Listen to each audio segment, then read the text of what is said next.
Peace and radiance, and welcome to Reading with Radiance with Hurricane Lexi. Good to see you. Today we are going to be reading a mystery book called 100 Malicious Little Mysteries, and it is selected by Isaac Asimov, Martin H. Greenberg, and Joseph D. Olander. So, let's get into our very first story. 6 Words by Lou Gillis.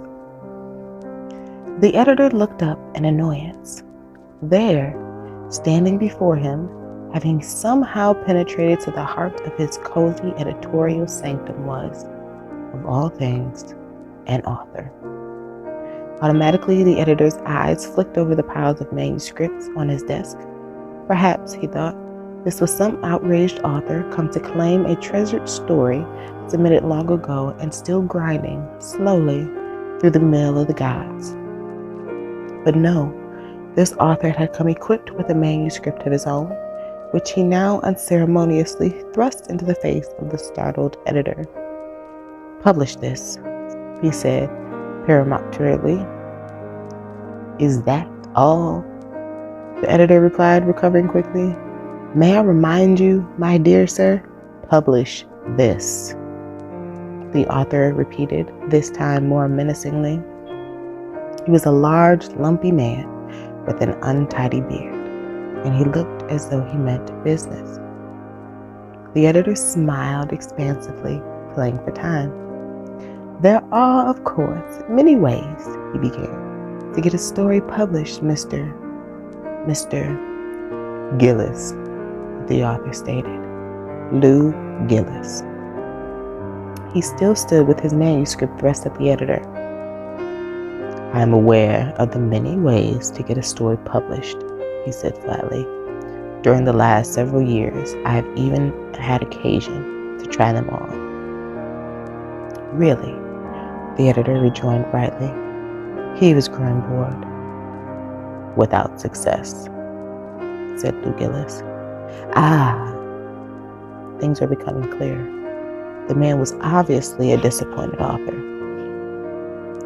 "I have, for example," Lou Gillis said, "submitted my stories with covering letters calling attention to my previous literary successes." He shrugged. "To no avail."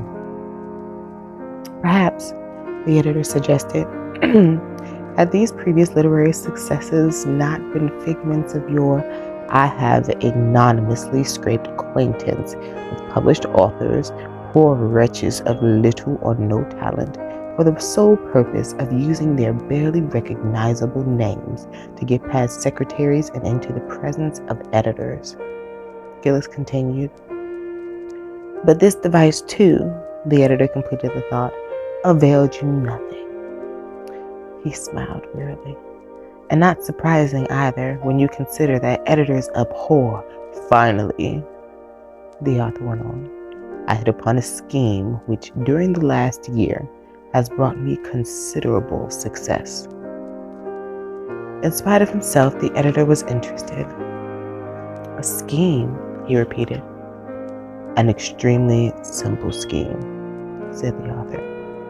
"Nowadays, when I have a story to sell, I merely choose an editor, find a way to elude his secretary, hold my manuscript out to him as I am doing with you now, and speak 6 words.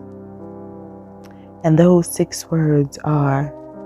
The editor felt some resentment at having to supply all the straight lines.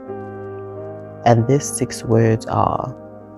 The burly author paused mischievously. "Potent. Yes, certainly potent." "I imagined that they would be," the editor acknowledged with ill-concealed sarcasm, "to achieve such remarkable results. Still, I don't understand. The first response to them is invariably derisive," the author admitted, "as yours will no doubt be. Editors, as a class, are preternitarily contemptuous of authors. I would even feel justified in calling them monomaniacally arrogant." Surely, replied the editor, that's a bit of an overstate. In the end, however, I've managed to convince most of them of the seriousness of my intentions. Those few I have not. He shrugged. Well, you would no doubt recognize their names at once. I could easily supply documentation. All of this is very interesting, Mr. Gillis, the author stated again. Lou Gillis. But I'm afraid I must tell you, sir, the editor continued, probing with his foot as unobtrusively as possible for the emergency alarm button beneath his desk, that there are no circumstances I can think of, no combination whatever of 6 words I can imagine that could force me to publish a story by you or by anyone else that I did not expressly choose to publish. For a moment, the bearded author made no reply. Then once more, without warning, he thrust his manuscript, its title and author's name, 6 words by Lou Gillis, now clearly visible, into the face of the editor. Publish this, he began, with an air of once and for all concluding the business. Or? The editor inquired. Gillis grinned savagely. That, he said, is the 3rd word.